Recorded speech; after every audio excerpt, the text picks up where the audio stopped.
Assalamualaikum warahmatullahi wabarakatuh. Waalaikumsalam warahmatullahi wabarakatuh. Oke, teman-teman. Bismillah, alhamdulillah, wassalatu wassalamu ala rasulillah, Sayyidina Muhammad ibn Abdillah wa ala alihi wa sahbihi wa mawalah. La hawla wa la quwata illa billah ba'du.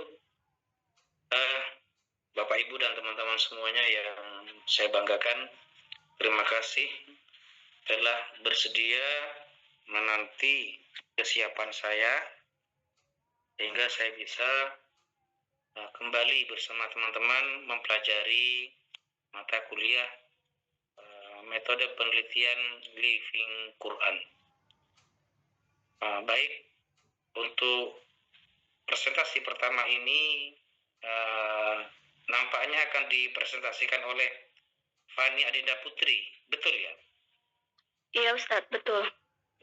Oke, dengan ini sendiri ya, betul. Harus sendiri memang karena memang lokasinya berbeda. Silakan Mbak Fani. Iya Pak. Terima kasih Ustadz. Baik. Assalamualaikum warahmatullahi wabarakatuh. Waalaikumsalam warahmatullahi wabarakatuh. Alamin wa bihi nasta'in ala umuri dunya waddin. Wassalatu wassalamu ala asyrafil anbiya'i wal mursalin wa ala alihi wa sahbihi ajmain, amma ba'd. Yang saya hormati dosen pengampu mata kuliah Living Quran yaitu Ustadz Ali Muhammad Ali MTHI dan tak lupa juga teman-teman semuanya. Baik, saya presentasi pertama dan perdana. Yang pertama, di sini saya ingin mempresentasikan yang sudah saya teliti tentang mengenai yang sebelumnya sudah saya sampaikan, yakni mengenai yasinan, tepatnya di tempat saya, yakni di Pulau Midai, Kabupaten Natuna, Provinsi Kepulauan Riau.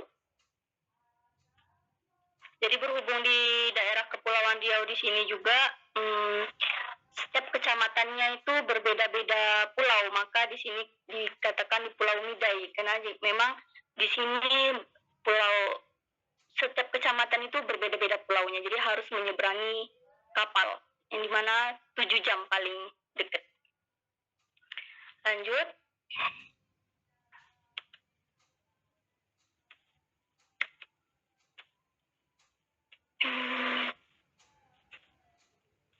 Ya, praktik Living Quran di Pulau Midai, Kabupaten Natuna, Provinsi Kepulauan Riau. Ya, selanjutnya yakni latar belakang. Nah, Al-Quran tidak hanya diposisikan sebagai kitab suci yang dibaca dalam ritual ibadah, tetapi juga dihidupkan dalam praktik keseharian umat Islam. Fenomena ini yang dalam kajian kontemporer dikenal sebagai Living Quran. Nah, tepatnya di tempat tinggal saya, yakni masyarakat Pulau Midai, Kabupaten Natuna, Provinsi Kepulauan Riau, merupakan salah satu masyarakat Muslim yang secara aktif mempraktikkan Al-Quran dalam kehidupan sehari-hari. Baik berbagai praktik keagamaan seperti penggunaan rajah atau azimat dalam proses ru'yah, maupun pelaksanaan yasin tahlil serta tradisi yang menunjukkan bahwa Al-Quran hadir secara nyata dalam kehidupan bermasyarakat. Nah, praktik ini juga menarik untuk kita bahas karena mencerminkan hubungan antara teks wahyu dan realitas sosial kemasyarakatan pesisir. Oh ya, sebelumnya seperti ini, tepat di depan laut ya, tempat tinggal saya, Pulau Midai, Kecamatan Midai, tepatnya di Kabupaten Natuna, Provinsi Kepulauan Riau. Saya juga masih baru tinggal di daerah sini karena penempatan suami saya bukan asli sini juga, saya sebagai perantau juga di sini. Kurang lebih jalan 6 bulan. Baik, selanjutnya yakni Di lingkungan ini, tepatnya tempat tinggal saya, yakni Living Quran yang sudah saya teliti, yakni mereka juga menggunakan azimat dalam praktik ruqyah. Nah, azimat ini biasanya yang dipakai oleh salah satunya juga suami saya, di sini sebagai praktisi ruqyah. Nah, di Pulau Midai. Nah, ini juga tergabung dalam lembaga JRA atau singkatnya panjangan dari Jamaiyah Ruqyah Aswaja. Ini biasanya dipakai untuk testing terlebih dahulu sebelum menggunakan alat ini untuk gunanya untuk testing. Caranya juga diletakkan di telapak tangan seperti pada gambar ini, nanti akan saya zoom di telapak tangan. Lalu di sini juga jamaahnya JRA tersebut ini yakni mereka di bawah naungan Banom LDNU atau Lembaga Dakwah Nahdlatul Ulama. Pendirinya yakni Gus Ama, muassis atau pendiri JRA tersebut. Nah, tepatnya di Jombang. Lalu, nah juga saya akan lebih tepatnya akan membahas surah Yasin ya. Nah, dari ayat Yasin nanti aja mungkin itu terakhir ya. Baik, kita zoom. Nah, ru'yah atau al-audah yakni doa pelindung atau azimat. Nah, tidak semua jimat dilarang atau dibolehkan. Seperti ru'yah, ada yang dilarang, ada yang diperbolehkan. Salah satu ru'yah yang dilarang menurut Ibnu Hajar al-Asqalani adalah berkeyakinan bahwa ru'yah menyebutkan dengan zat sendiri bukan karena zat Allah. Maka orang yang berkeyakinan bahwa ru'yah atau jimat dapat menyembuhkan adalah sesat menurut mazhab al-Asy'ari.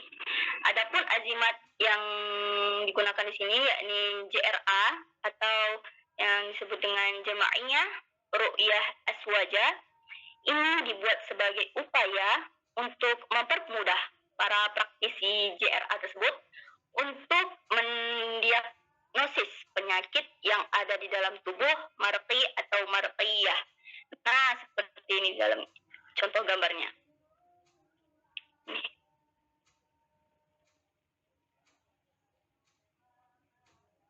Oke, selanjutnya. Nah, azimat Jamaiyah Ruqyah Aswaja yakni untuk testing penyakit non medis. Ini dalam Quran surah Al-Hijr ayat 34 sampai 35 dengan khot kufi.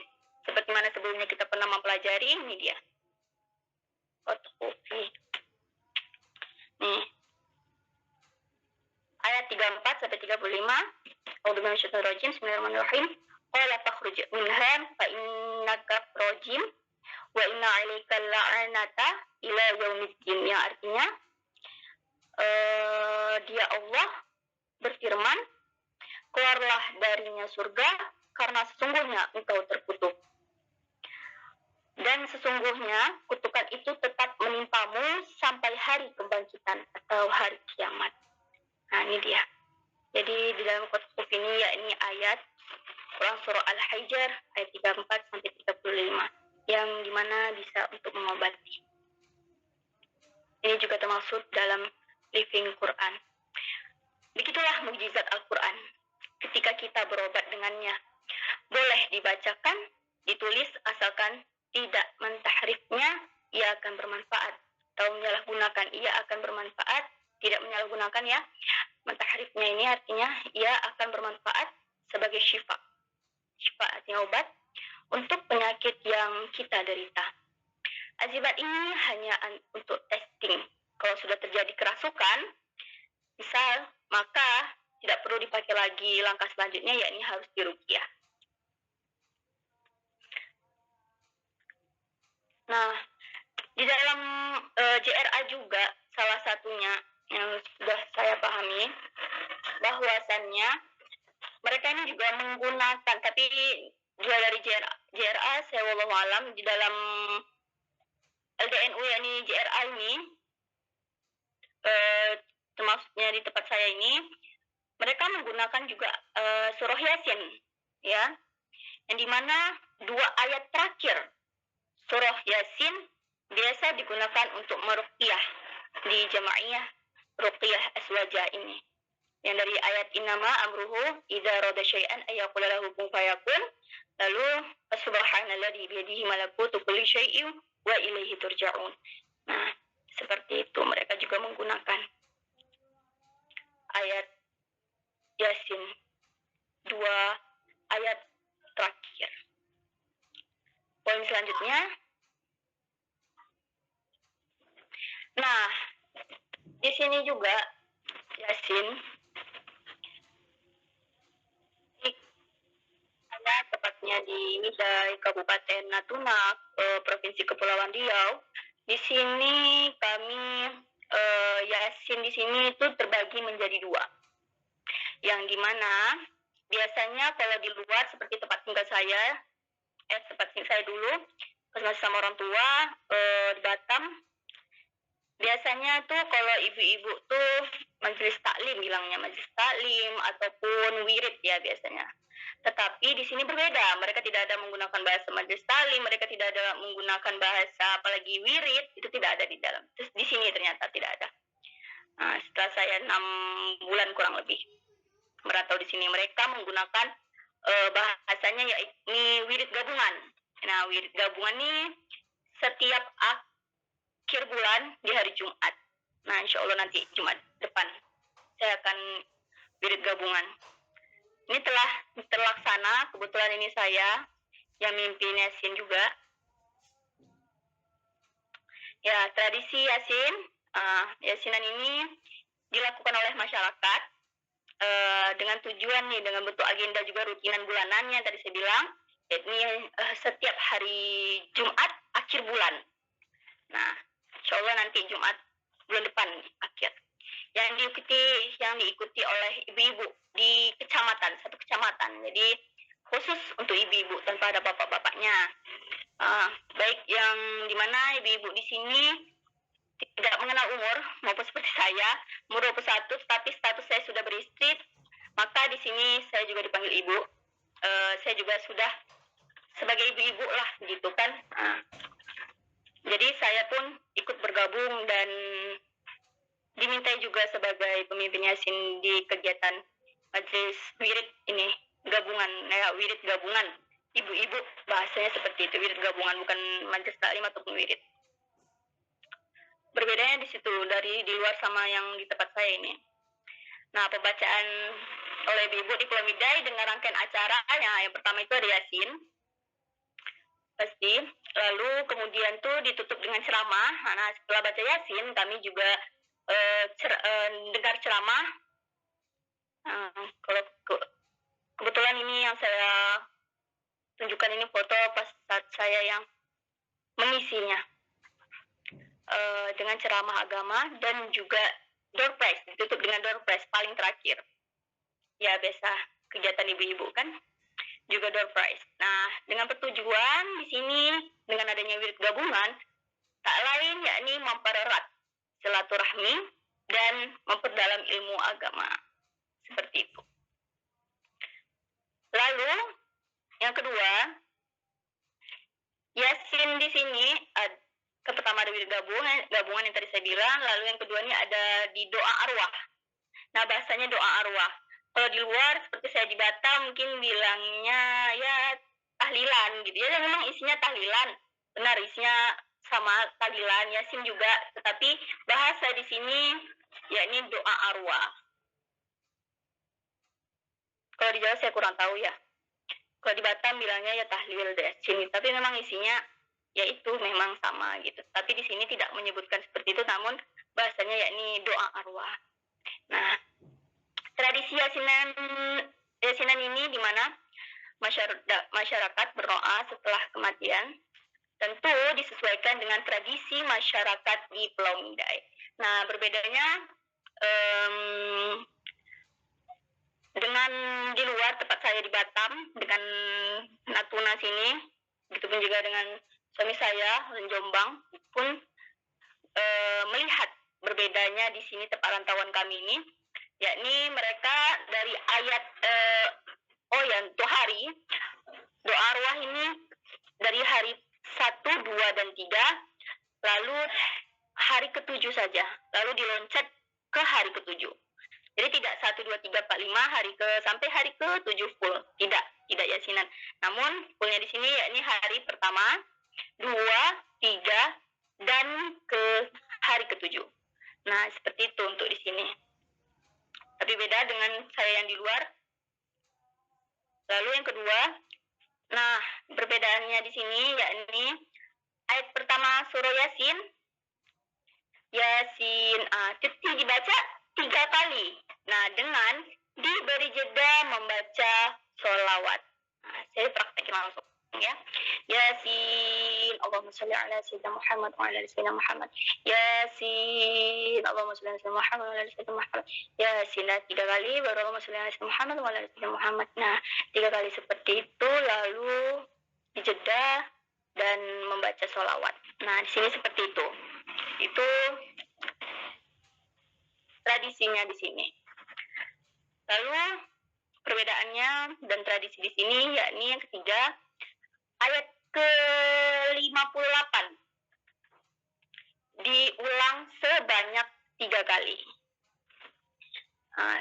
Ayat ke-58 yakni salamun qawlan min rabbir rahim, salamun qawlan min rabbir rahim, salamun qawlan min rabbir rahim.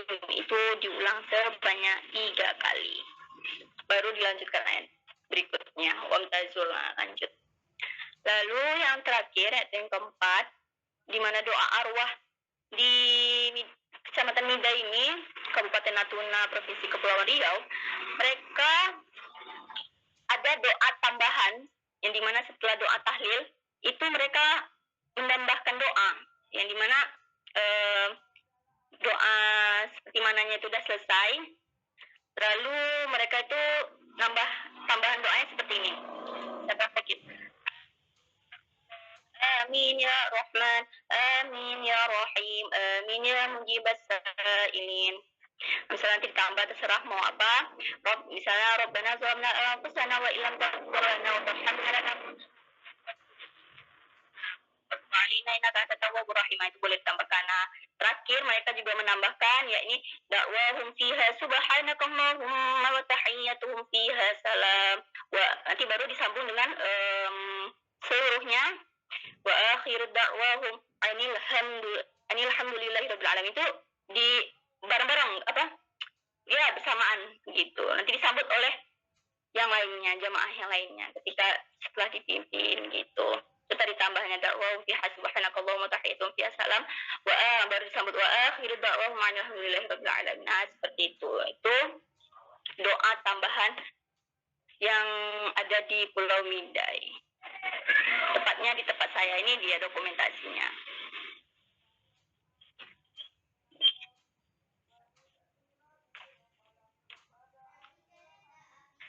Baik, karena di Pulau Mida ini tanah kami di Kepri yakni tanah Melayu yang dimana tak jauh-jauh dari bahasa Melayu dan bahasa Melayu pun ciri khasnya ialah berpantun. Izinkan saya untuk membacakan pantun. Petang hari angin pun redup, perahu kecil singgah ke Yaman. Al-Quran jadi nafas hidup, pegangan orang dalam bermasyarakat aman. Wassalamualaikum warahmatullahi wabarakatuh. Waalaikumsalam warahmatullahi wabarakatuh. Waalaikumsalam warahmatullahi wabarakatuh.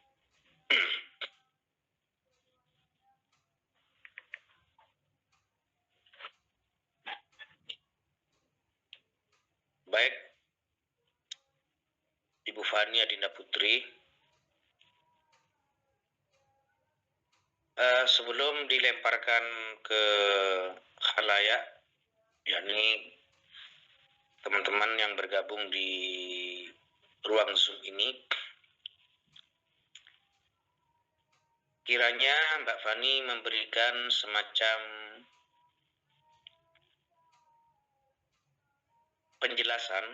menjelaskan bahwa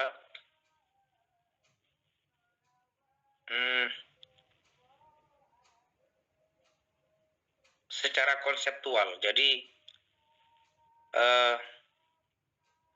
maksud saya seperti apa kalau tadi kan prakteknya ya, tadi praktek masyarakat yang bersentuhan dengan Al-Quran dijelaskan. Jadi secara praktek tadi dijelaskan Yasin, pembacaan Yasin tidak hanya membaca utuh surat Yasin, tapi juga ditambah dengan beberapa doa dan praktek-praktek lainnya. Jadi dalam hal ini secara konseptual apa dan bagaimana praktek living Quran tersebut membentuk persepsi masyarakat. Atau dengan kata lain, jadi kan berawal dari living Quran itu meneliti gejala di masyarakat. Apa pengaruh living Quran? Kalau tadi Mbak Fani fokus dan lebih banyak menjelaskan peristiwa atau apa saja yang tengah terjadi ketika Al-Quran itu dilivingkan,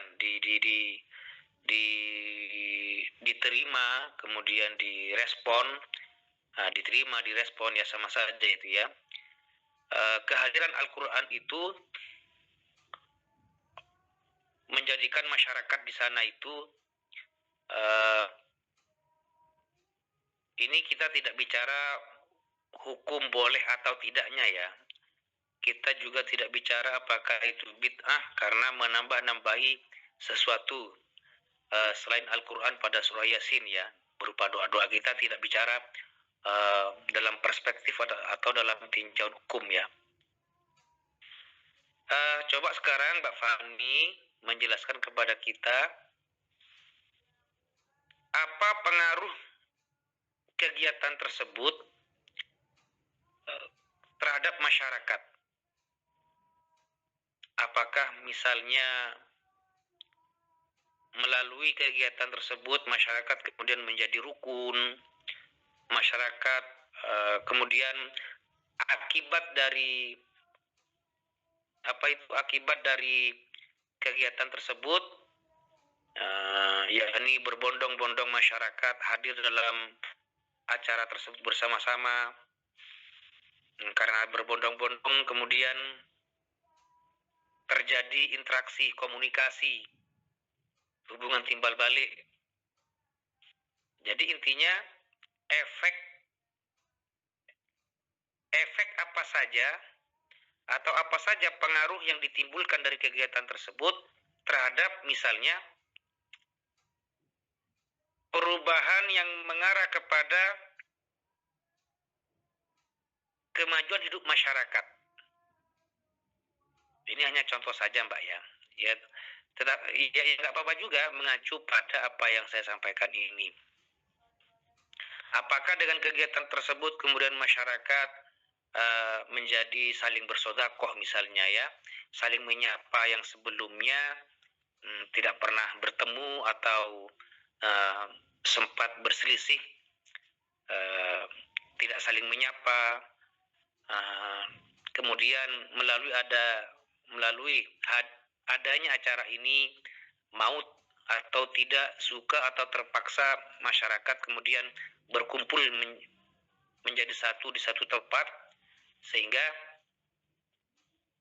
yang tadinya tidak pernah saling menyapa dengan terpaksa atau tidak kemudian saling menyapa karena mencapai tujuan yang sama. Kira-kira bagaimana Pak seputar efek ya, silakan. Ya. Baik, dampaknya di sini yang saya lihat terutama untuk diri saya sendiri Pak, karena saya baru merantau di sini tidak lama. Dengan saya sering ikut yasinan ataupun undangan-undangan seperti doa arwah seperti itu tadi yang sudah saya contohkan, masyarakat jadi semakin pastinya mengenal saya melalui silaturahmi di situ. Nah, terus kalau untuk masyarakat, dampak dari Yasin itu terjadi, jadi masyarakat pastinya lebih tenang, dan karena kalau untuk dari yang sebelumnya juga ada poin yang saya sampaikan yang dimana tentang ru'yah itu Pak. Nah, mereka itu jadinya lebih tenang, lebih sabar, dan mereka lebih keimanan dan ketentraman jiwa mereka lebih mempercayai, oh ternyata Al-Quran itu bisa menjadi obat pertama dan utama untuk makhluk yang sakit. Karena tepatnya di pulau seperti ini mereka sebenarnya masih kuat, mungkin di mana pun pasti juga sama dengan seperti di sini. Tapi karena memang di sini pulaunya kecil, mereka lebih kuat mempercayai namanya dukun. Nah, seperti itu. Jadi dengan adanya ru'yah seperti itu, dengan baca ayat Al-Quran, mereka ternyata lebih condong percaya, oh ternyata Al-Quran itu juga bisa jadi obat. Nah, seperti itu. Nah, terus untuk Yasin, pengaruh Yasin itu yakni tak hanya untuk bersilaturahmi. Nah, di sini juga kayak mereka ini lebih hubungan sosialnya lebih erat Pak, karena setelah yang tadi saya sudah sampaikan, Yasinan lalu ceramah dan ditutup dengan door prize. Nah, dengan door prize itu terjadinya ada door prize itu, kami sebagai ibu-ibu di sini dan yang lainnya juga bersemangat untuk mengikuti karena ada door prize. Nah, jadi di situ adalah hubungan sosial semakin erat. Nah, insya Allah konflik pun jarang terjadi. Nah, untuk Yasin juga di sini dampaknya yakni budaya lokalnya tidak hilang, tapi justru diperkuat oleh Al-Quran itu tadi. Nah, memang dari dulu sudah ada, nah diteruskan sampai sekarang. Nah, itu tadi lah, budaya lokalnya tidak hilang, justru diperkuat oleh Al-Quran, yakni surah Yasin tadi. Iya. Ya. Jadi intinya Al-Quran diperlakukan, mungkin bahasa apa ya selain diperlakukan, bahasa yang lebih sopan apa ya, kan kalau diperlakukan kayak barang aja gitu ya. Jadi Al-Quran di sana itu hadir dan dimanfaatkan oleh masyarakat untuk menciptakan sistem sosial seperti yang tergambar dalam presentasi Mbak Fani tadi itu. Ya, Pak. Sistem sosial tersebut diantaranya terjalin silaturahim, kemudian juga menguatkan tradisi masyarakat yang sebelumnya sudah ada. Tradisi apa namanya, Mbak? Ini Pak, yakni namanya tuh di sini bilangnya wirid gabungan Pak. Kalau untuk yang khusus ibu-ibu Yasinan itu ya wirid gabungan. Ada juga kalau untuk yang isinya tahlil itu doa arwah Pak. Iya. Ya, itu sama-sama isinya Yasin. Ini ibu-ibu pada pegang surat Yasin, gambarnya ini ya? Ya Pak, yang di sebelah kanan itu tuh doa arwah saya kemarin. Menghadiri doa arwah. Sebelum kita berikan kesempatan kepada teman-teman yang lain ya, saya bertanya Pak, intinya jadi biar kena living Quran itu agar semakin mudah dipahami oleh teman-teman yang lain. Jadi intinya Mbak Fani, Al-Quran yang kita tahu diawali dari surah Al-Fatihah diakhiri dengan surah Nas, peran inti Al-Quran di masyarakat Mbak Fani tinggal apa kira-kira? Terkesan mengulang pertanyaan, cuma intinya fungsi utama Al-Quran di sana itu apa? Bagaimana Pak fungsi utamanya? Iya, dari penjelasan Pak Fani tadi itu, apakah hanya cukup misalnya, mungkin pertanyaan saya salah ya. Jadi saya tegaskan, fungsi utama Al-Quran itu di masyarakat Mbak Fani tinggal, selain sebagai penguat sistem sosial yang ada, Apa kira-kira selain itu? Apakah hanya cukup itu? Iya, yang pastinya kan Pak, Yasin ini kan ada di dalam Al-Quran, yang dimana kan Al-Quran ini sebagai pedoman hidup ya, seperti itu. Nah, lalu juga, nah di sini juga Al-Quran kan tidak hanya dibaca, tapi juga kita kan dijadikan arah hidup, yang dimana dengan adanya Yasin tahlil seperti ini, untuk masyarakat di sini untuk mendekatkan diri juga kepada Allah, seperti itu. Iya, itu namanya dengan bahasa lain, dengan secara konseptual bisa dikatakan mempengaruhi suasana kehidupan masyarakat. Kalau ditambah Al-Quran tersebut mempengaruhi, bahkan bisa merubah secara radikal, drastis. Iya. Ya Pak. Terus Mbak, gimana Pak? Yang terus ini Mbak,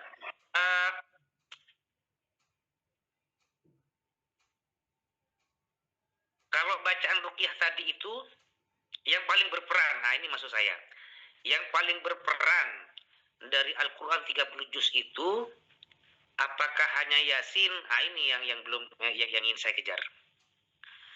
Apakah hanya yang paling berperan mengubah dan mempengaruhi jalannya kehidupan di masyarakat tersebut selain surat Yasin? Apakah surat Yasin atau ayat-ayat yang mengandung doa ruqyah yang paling berperan?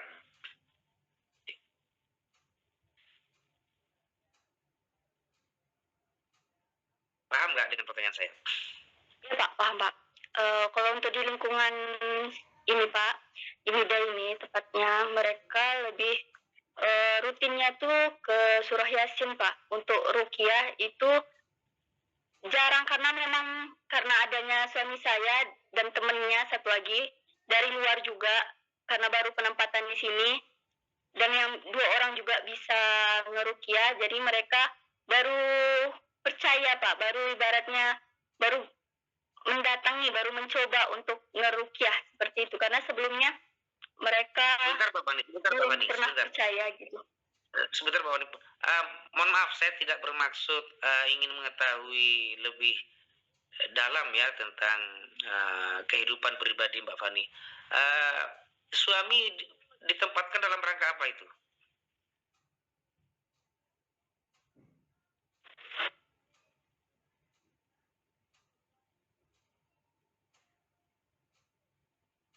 Halo? Gimana Pak? Penempatan suami dalam rangka apa maksud saya begitu? Kami PNS Pak. Oh, PNS. Oh, ditempatkan di sana ya. Iya. Jadi kalau PNS tentu ini ya, kalau berdasarkan PNS kan bagian dari pemerintah, tentu mempunyai kekuatan legal formal di dalam menyampaikan atau ketika memberikan arahan kepada masyarakat. Berbeda dengan orang sipil, itu lebih efektif. Ya. Artinya secara sistem sosial masyarakat menaruh hormat yang lebih atau bahkan setara dengan tokoh-tokoh masyarakat setempat. Oke, jadi bisa kita tarik atau nanti saya simpulkanlah nanti. Sekarang silakan Mbak Fani berikan kesempatan kepada teman-temannya untuk memberikan masukan atau kritik kalau ada, atau pertanyaan, silakan Mbak. Ya baik, untuk teman-teman semuanya, boleh ada yang ingin berdiskusi ataupun mau bertanya, saya persilahkan. Izin bertanya Ustadz. Izin bertanya ya Mbak Fani ya. Iya Bu. Tadi di PowerPoint kan ada kata-kata testing penyakit non medis ya. Nah, di sini yang saya tanyakan, macam penyakit apa sajakah yang bisa diruqyah dengan apa ataupun dengan ajimat tersebut? Dan tadi juga disinggung bahwa ajimat sebagai upaya untuk mempermudah para praktisi untuk mendiagnosis penyakit yang ada dalam tubuh manusia ya, yang akan diruqyah. Lah, untuk ini bagaimanakah caranya untuk mendiagnosa gitu? Karena kan kalau kita medis itu kalau mendiagnosanya kan itu ada banyak hal ya, lab, EKG, ECG, CT scan dan lain sebagainya. Nah ini untuk mendiagnosa itu bagaimana caranya? Dan mohon maaf, dalam PPT tadi juga dijelaskan masalah kerasukan ya. Kerasukan azimat hanya untuk testing. Kalau sudah terjadi kerasukan, maka tidak perlu dipakai lagi. Langkah selanjutnya adalah ruqyah. Nah, untuk membedakan dia itu kerasukan sungguhan atau kerasukan karena sakit medis itu bagaimana? Seperti itu pertanyaan saya. Terima kasih.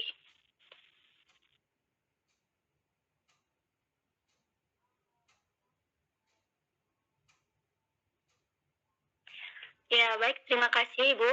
Pertanyaan yang bagus. Nah, di sini, ya memang saya tadi tidak begitu menjelaskan ini kali ya, karena memang ini ranahnya di JRA.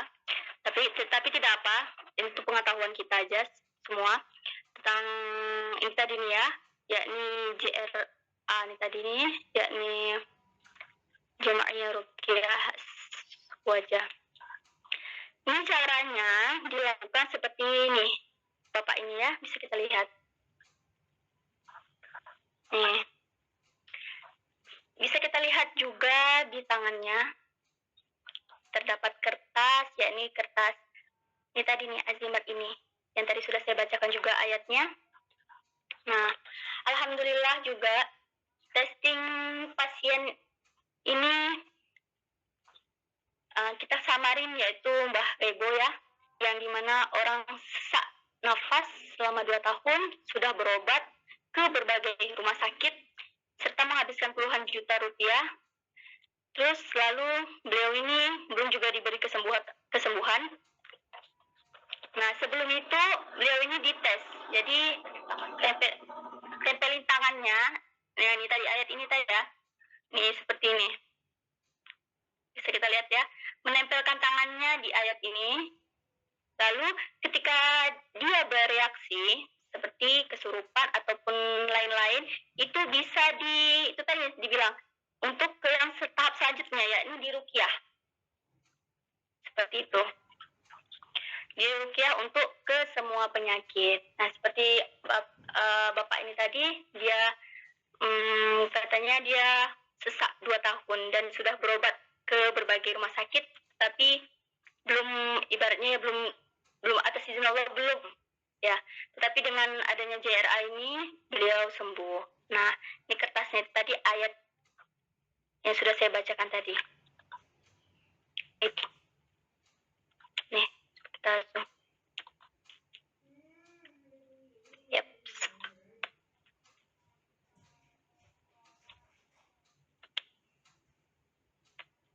Bisa dibacakan ayatnya enggak? Gimana Pak? Ayatnya? Qala fakhruj minha fa innaka rajim wa inna 'alaikal la'nata ila yaumiddin. Artinya sini dia Allah berfirman, keluarlah darinya, yakni surga, karena sesungguhnya engkau terkutuk. Dan sesungguhnya kutukan itu tetap menimpamu sampai hari kebangkitan atau hari kiamat. Ini ditulis dengan hot kufi. Ini ada ayatnya. Nah, inilah tadi yang seperti Bapak yang tadi itu menempelkan telapak tangannya, dari sudah kita lihat ya, hot coffee ini gitu. Ketika nanti bapak tersebut bereaksi, misal kesurupan atau yang lainnya, nah maka beliau ini tahap selanjutnya yakni ruqyah. Itu tadi tidak perlu dipakai lagi nih, karena itu hanya untuk testing. Ketika sudah berlakunya kesurupan ini tidak akan digunakan lagi seperti itu.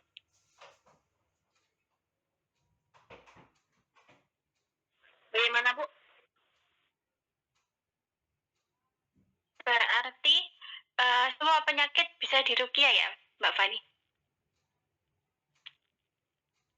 Dan untuk cara mendiagnosis sakit tersebut itu kayak itu tadi Mbak Fani bisa menyebutkan itu sesak ya kan, sesak, sumpah paru, TB dan lain sebagainya itu bagaimana? Ngapunten. Gimana?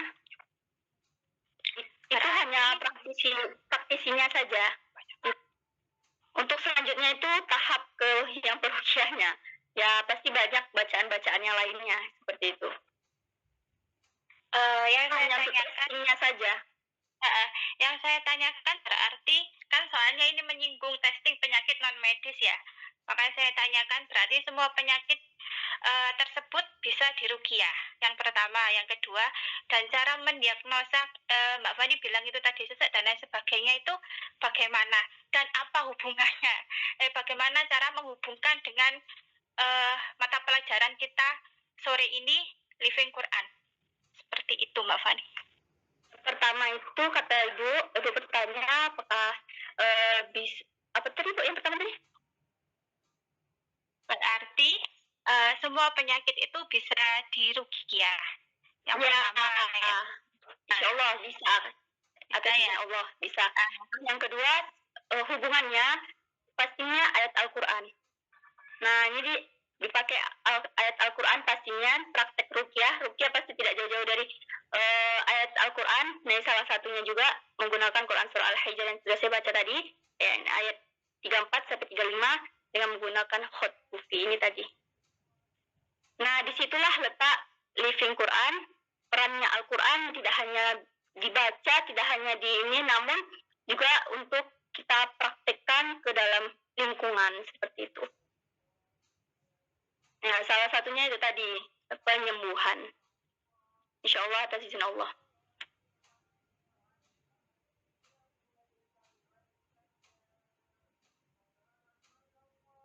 Untuk perincian lebih lengkapnya lagi penggunaannya ini pasti tentu ada. Nah, dan hanya orang praktisinya yang tahu seperti itu.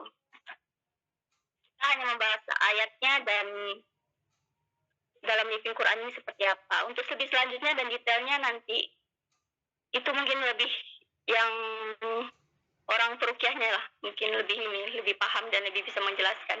Ini saya menjelaskan hanya sebatas bagaimana bentuk dalam Living Quran yang digunakan JRA, yakni Jam'iyah Ruqyah Aswajah di dalam pembelajaran kita pada sore hari ini.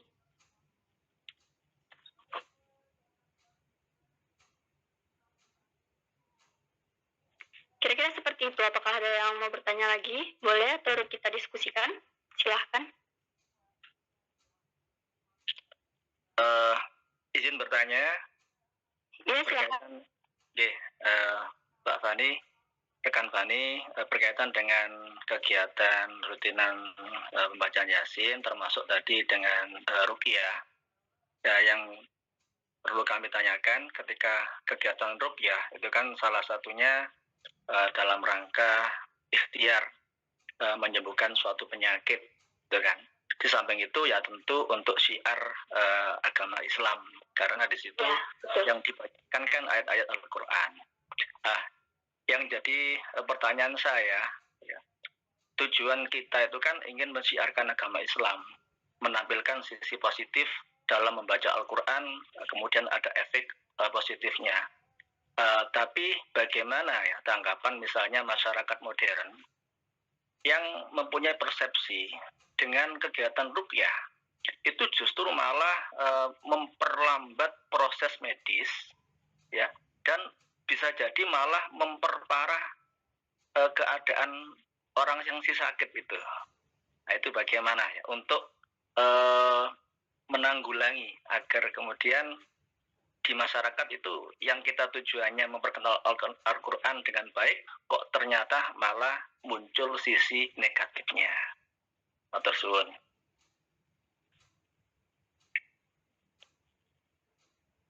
Ya, niat kita yang pertama tentunya kita mensyiarkan Al-Quran, bahwasannya Al-Quran adalah obat pertama dan paling utama untuk makhluk yang sakit.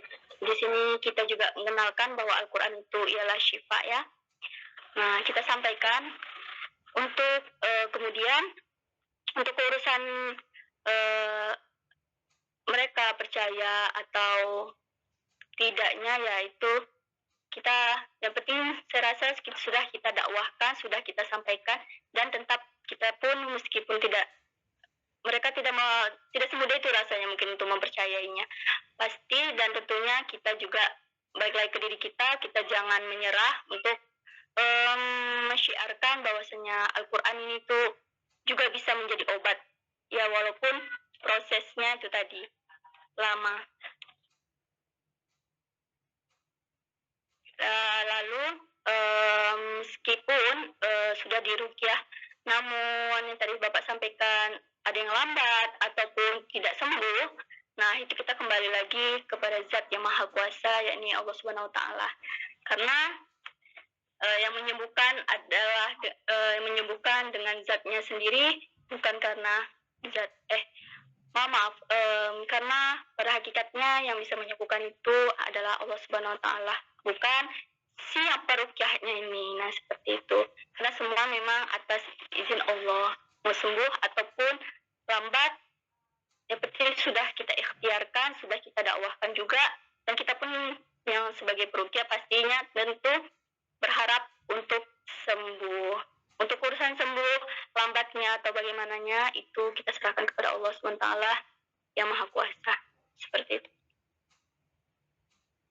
Yang penting sudah kita syiarkan bahwasanya Al-Quran ini adalah obat ya, untuk urusan percaya maupun tidak ataupun lebih mempercayai yang lain, itu kita kembali ke itu tadi, karena tugas kita juga salah satunya yakni dakwah.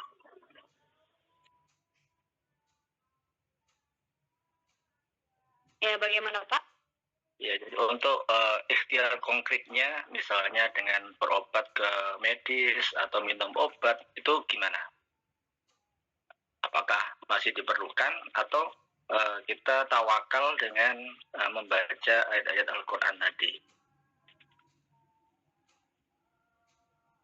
Ya, ruqyah sendiri juga sebenarnya juga mempunyai obat, walaupun saya bukan peruqyah ya. Tapi saya tahu itu mereka juga mempunyai obat seperti ataupun herbal ya, bukan obatnya herbal. Sebentar saya buka dulu bukunya, ada bukunya.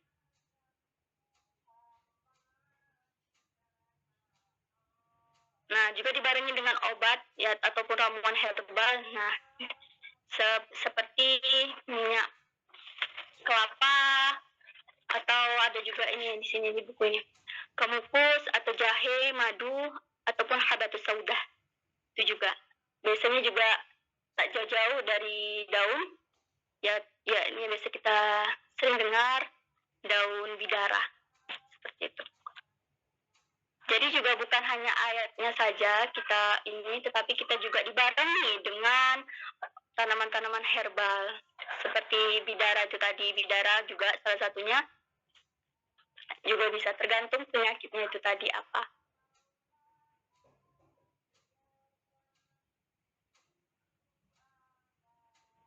Kira-kira seperti itu. Bagaimana Pak? Insya Allah bisa dipahami, insya Allah. Terus. Iya Pak, sama-sama.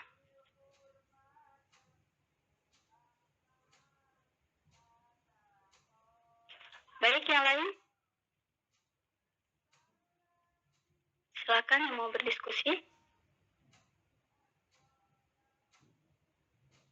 Izin Mbak Fani, nanti ya, Mbak. Saya ingin pertanyaannya Ustadz Saiful yang terakhir ini saya mohon izin untuk nanti dosen pengampu kita untuk juga memberikan pencerahan.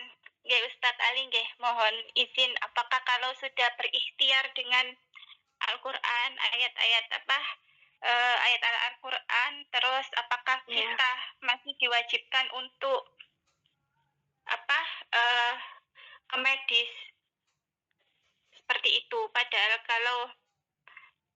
kalau seumpama ngapunten nggih Ustadz, kalau seumpama kita ikhtiarnya hanya menggunakan ayat Al-Qur'an gitu, sedangkan sekarang itu penyakitnya kan banyak sekali, HIV, terus TBC, terus apalagi kanker gitu. Apakah kita hanya mengandalkan bacaan-bacaan Al-Qur'an saja atau ikhtiar dengan yang medis juga? Nanti saya mohon Ustadz Ali juga membantu menjawab pertanyaannya Pak Saiful yang terakhir. Terima kasih.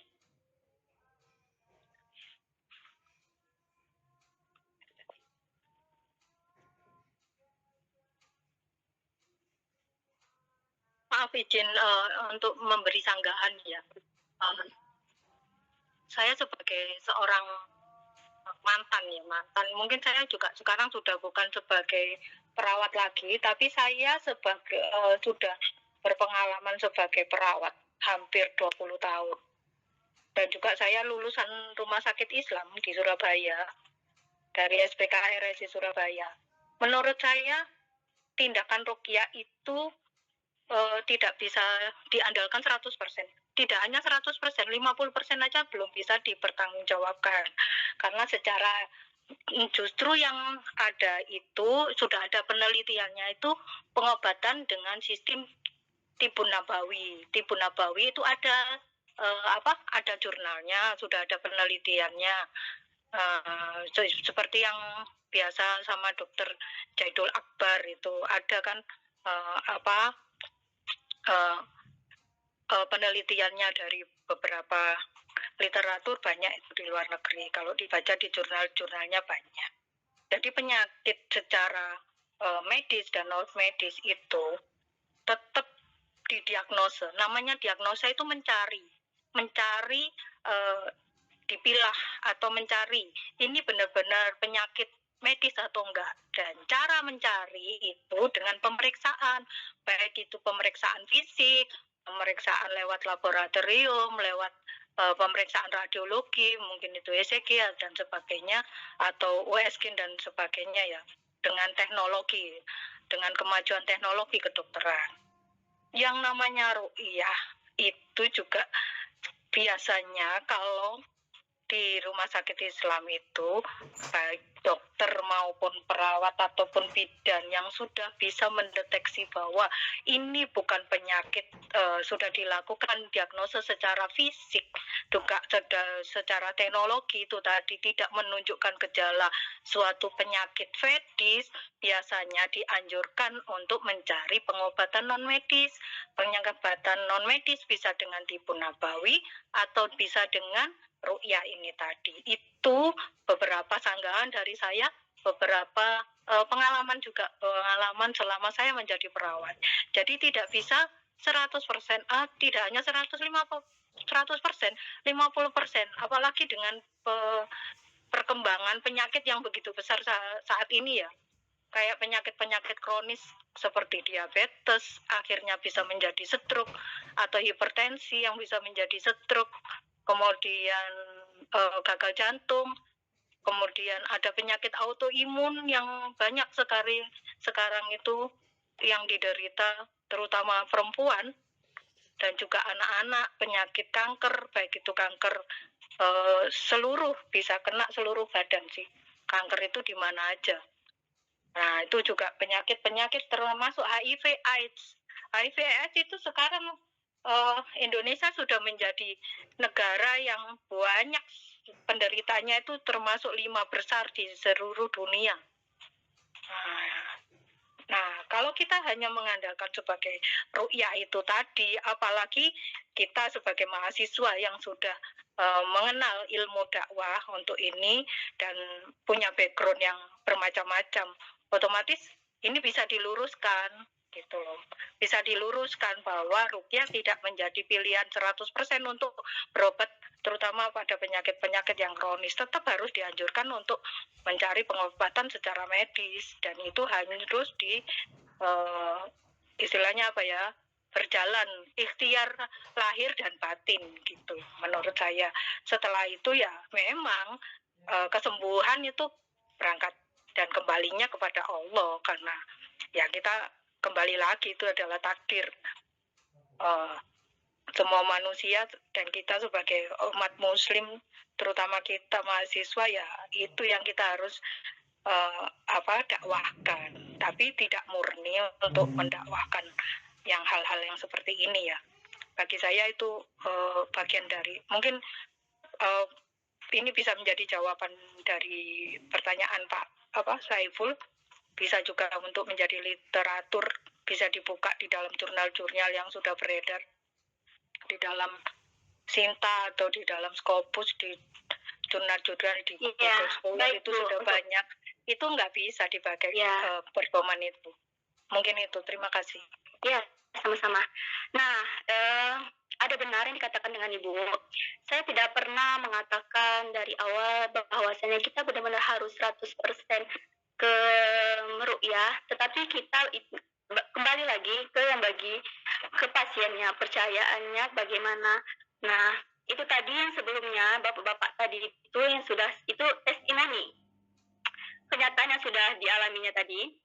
Nah, di sini juga terdapat penyakit fisik atau jasmani hakikatnya juga dapat diobati dengan Al-Quran. Sebagaimana janji Allah Subhanahu wa taala.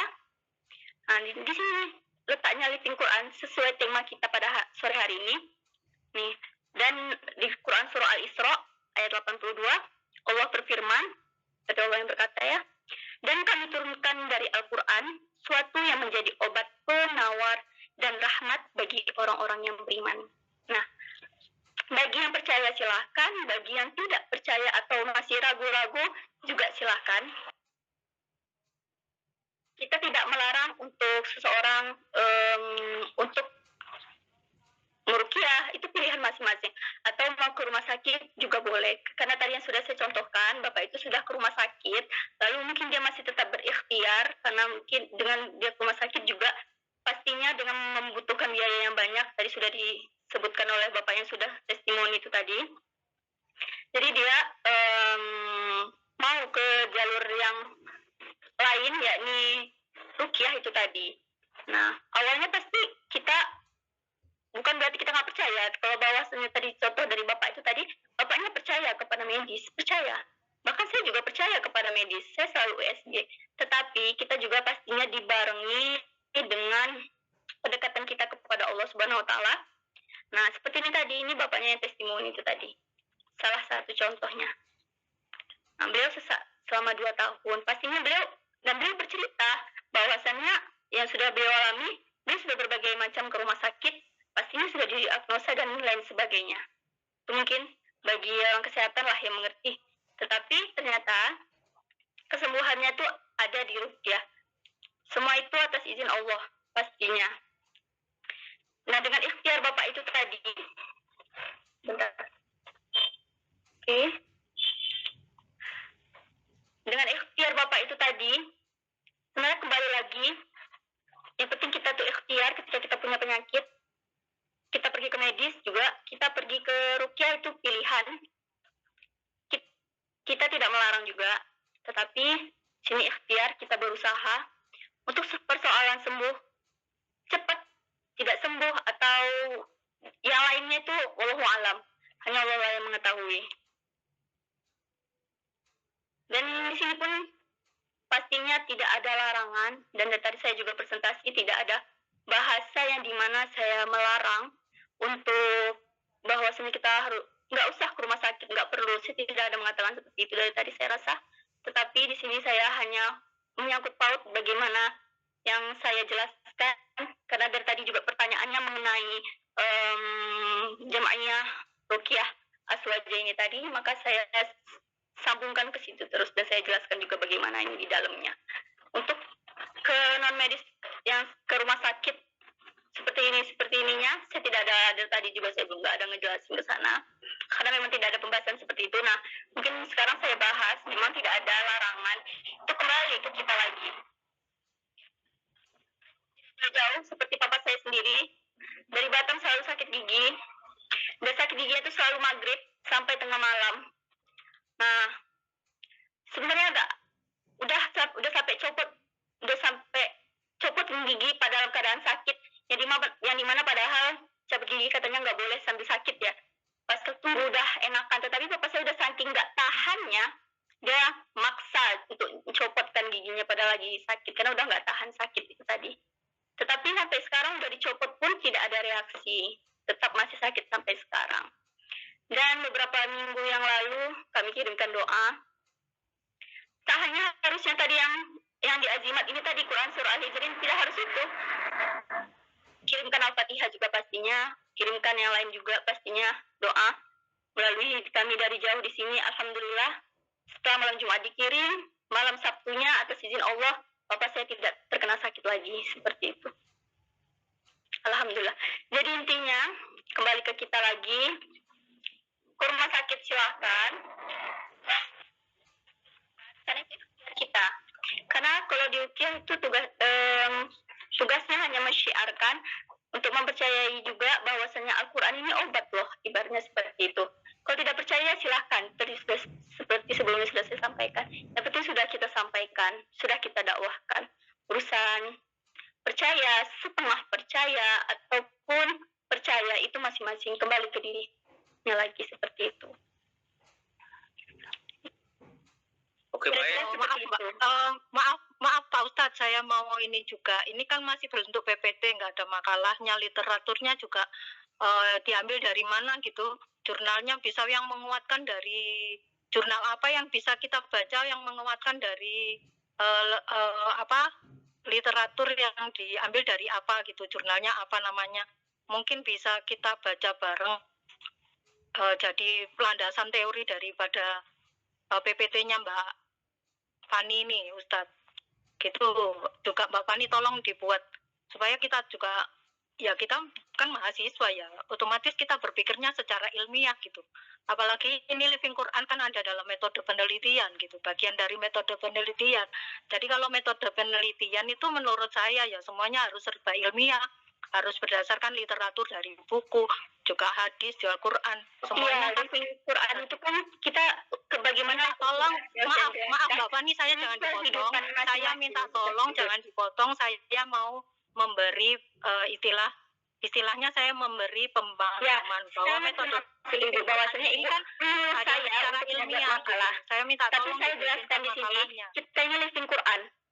Fokusnya kita ini Al-Quran ini di masyarakat itu seperti apa, ya kan? Khususnya di tempat saya. Maka saya buatkan seperti ini. Apa? Contoh-contohnya itu tadi. Nah, saya pun juga menggunakan buku. Ya, di mana buku panduan langsung dari JRA itu tadi. Dan itu harus dibawa naungan lembaga dakwah Nahdlatul Ulama. Ini saya bawa juga. Intinya yang saya sampaikan dari tadi yaitu bagaimana terjadinya Living Quran di masyarakat, tepatnya di tempat saya, seperti itu. Kalau mau di tempat ibu, nanti silahkan. Bagaimana penyampaian ibu itu pasti berbeda dengan saya. Karena di tempat kita pasti berbeda. Setiap tempat itu berbeda. Living Qurannya saya yakin. Seperti itu.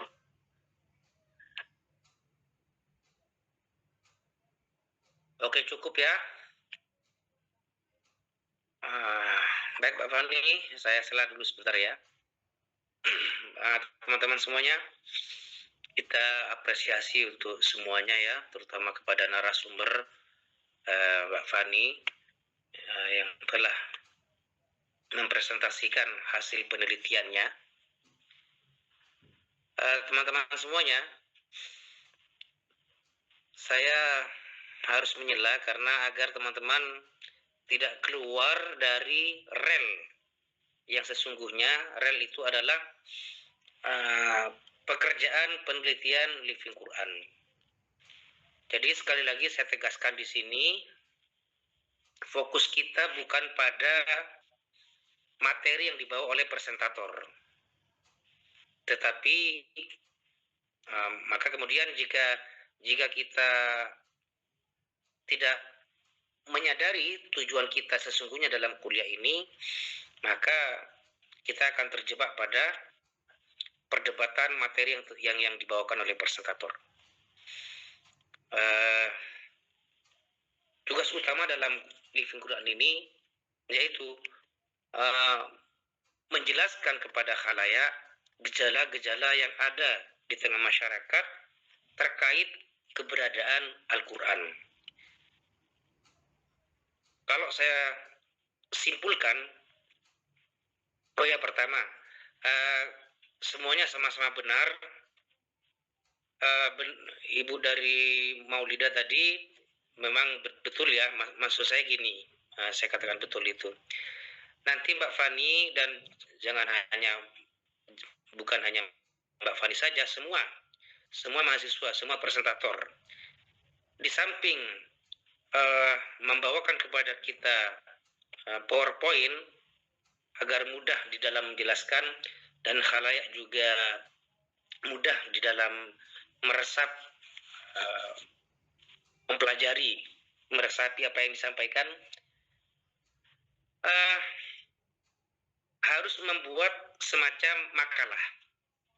Tidak harus tebal. Yang penting ada rumusan masalahnya, kemudian tujuan ini diteliti, tujuan kegiatan di masyarakat itu diteliti terkait keberadaan Al-Quran di sana. Mbak Fani, tidak apa-apa, minggu depan dikumpulkan makalahnya, distorkan di grup, nanti akan saya baca, nanti akan saya teliti. Ya betul memang ya. Jadi maksud saya dalam penelitian Living Quran ini memang harus ada makalah, Bu, karena memang sebelum semester 4 ini teman-teman insya Allah pastinya sudah dibekali oleh dosen pengampu mata kuliah metodologi penelitian. Apakah sudah ada teman-teman? Apakah sudah diberikan sebelumnya? Sudah, Pak. Nah, itu harus dimanfaatkan itu. Bagaimana cara meneliti gejala di tengah masyarakat. Ini bukan penelitian pustaka. Maka kemudian terkait itu, Mbak Fani, bagaimana cara Mbak Fani mengetahui bahwa pasien tadi itu yang menyentuhkan tangannya lalu apa tadi bergetar atau apa gitu ya, atau merasa apa gitu, merasa panas atau apa gitu. Tentu kan ada wawancara di sana itu. Mbak Fani sebelum menyimpulkan, tentu beliau terlebih dahulu melakukan penelitian. Salah satu langkah penelitian tersebut adalah mewawancarai pasien itu, lalu ditulis. Ya betul, jadi memang harus ada makalah. Adapun Mbak Fani benarnya gamblang ya menjelaskan keberadaan Quran di tengah masyarakat beliau tinggal gitu. Oke, teman-teman semuanya, akan saya simpulkan, nanti bisa disanggah atau bisa ditambah oleh presentator yang bersangkutan, Mbak Fani atau khalayak yang lainnya, menambah atau malah dikurangi. Pertama, keberadaan Al-Quran di Pulau Natuna dalam penelitian Ibu Fania Dinda Putri ini, pertama,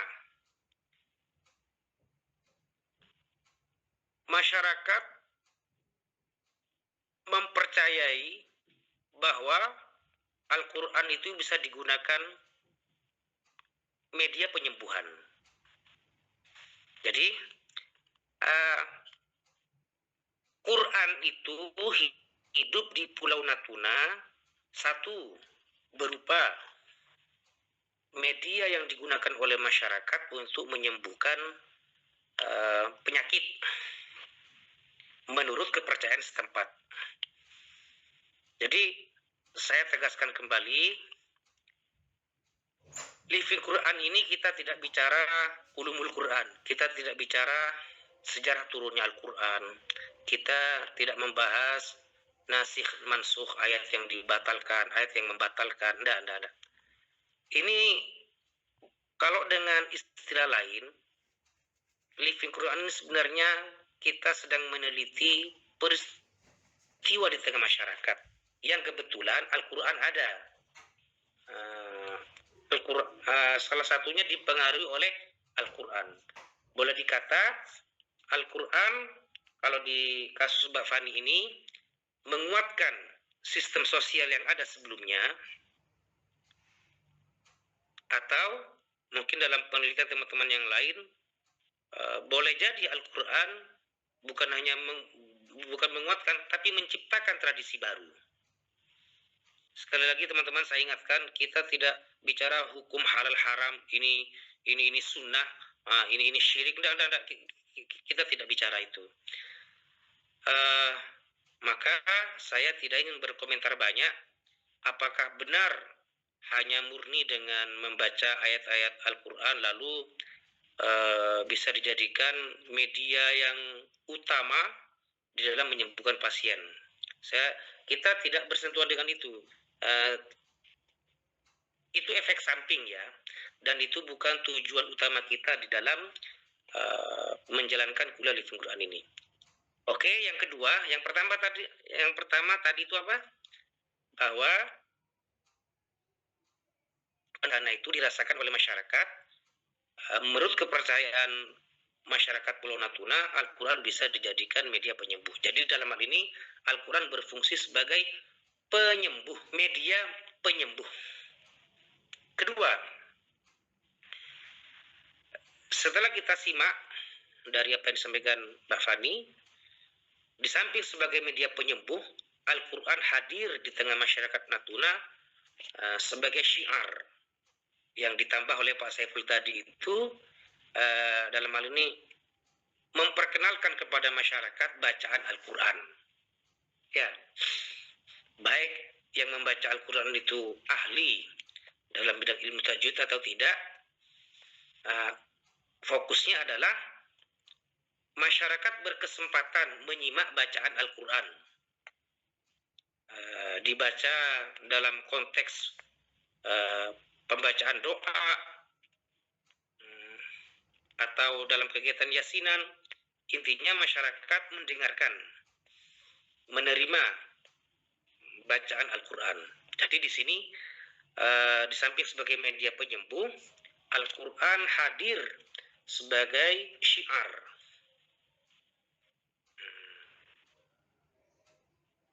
Lebih-lebih kalau misalnya penelitian Mbak Fani ini berlokasi di masyarakat yang sebelumnya belum pernah mendengar sama sekali bacaan Al-Quran, maka kesan syiarnya lebih kuat.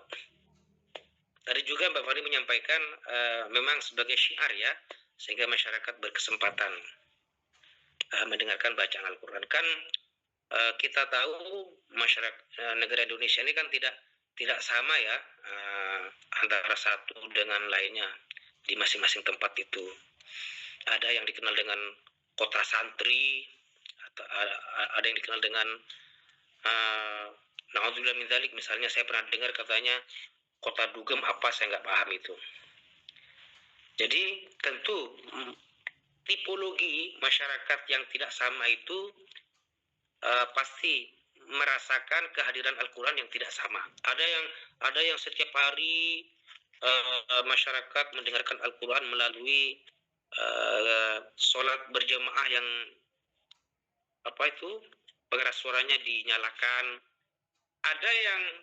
Ada masyarakat yang menganggap bahwa memperdengarkan Al-Quran lewat pengeras suara itu mengganggu, meskipun di sana itu masyarakat Muslim ya. Maka praktis masyarakat tidak atau jarang mendengarkan bacaan Al-Quran. Oke, nah itu efek aja ya. Kita tegaskan, yang pertama Al-Quran di sana di masyarakat Natuna hadir sebagai media penyembuh, yang kedua sebagai syiar, dan yang ketiga Al-Quran hadir di masyarakat Natuna sebagai untuk menguatkan sistem sosial. Ya, tadi Mbak Fani katakan sudah ada sebenarnya tradisi kumpul-kumpul tadi itu. Lalu dengan adanya kegiatan ruqyah dan bacaan yasin itu, masyarakat tradisi itu semakin semakin semakin kuat ya, dan bahkan ke depan akan semakin bertambah kuat karena akan terjadi pergantian generasi.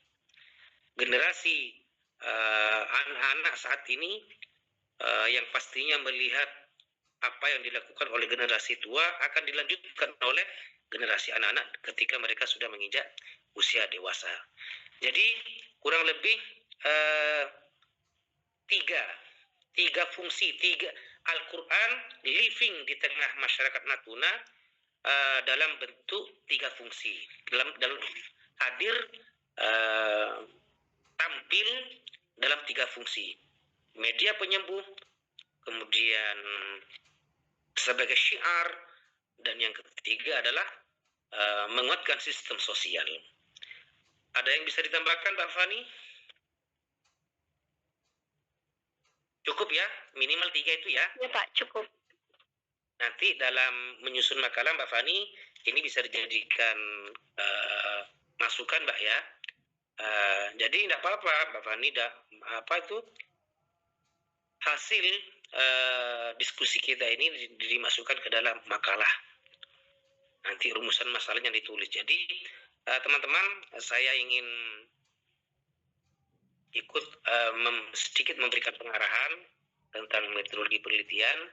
Teman-teman ketika di dalam melakukan penelitian harus sinkron ya. Misalnya rumusan masalahnya ada 2, maka nanti kesimpulannya ada 2. Ya, enggak. Jadi rumusan masalah dengan kesimpulan itu menjawab apa yang dirumuskan sebagai masalah itu.